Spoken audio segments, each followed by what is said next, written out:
চট্টগ্রাম কিংসের বিপক্ষে এক অবিশ্বাস্য বোলিং করলেন তানভীর ইসলাম। পরপর ২ বলে ২টি স্টাম্প ভেঙেছেন তিনি। দর্শক, ভিডিওটির বিস্তারিত জানতে ভিডিওটি শেষ পর্যন্ত দেখুন। বন্ধুরা, বিপিএল আজকের প্রথম ম্যাচে ফরচুন বরিশালের বিপক্ষে মাঠে নেমেছিল চট্টগ্রাম কিংস। শুরুতেই ২১ রানে ১ উইকেট হারার পর যেন আসা যাওয়ার মধ্যে ছিল এই দিন চট্টগ্রামের ব্যাটসম্যানরা। এমনকি ইনিংসের ৮ ওভার ৫ বলের সময় তানভীর ইসলামের একটি গুগলি বলে যেন স্টাম্প বোল্ড হয়ে ক্যাভিলিয়নের পথ ধরেছিলেন মোহাম্মদ মিঠুন। তানভীর ইসলামের পরপর ২ বলে যেন ২টি স্টাম্প একইভাবে ভেঙেছেন তিনি।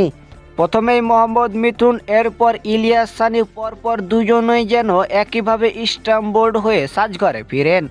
দর্শক, ভিডিওটি ভালো লাগলে একটা লাইক দিবেন, যারা আমাদের চ্যানেল নতুন অবশ্যই সবাই চ্যানেলটি সাবস্ক্রাইব করে দিবেন।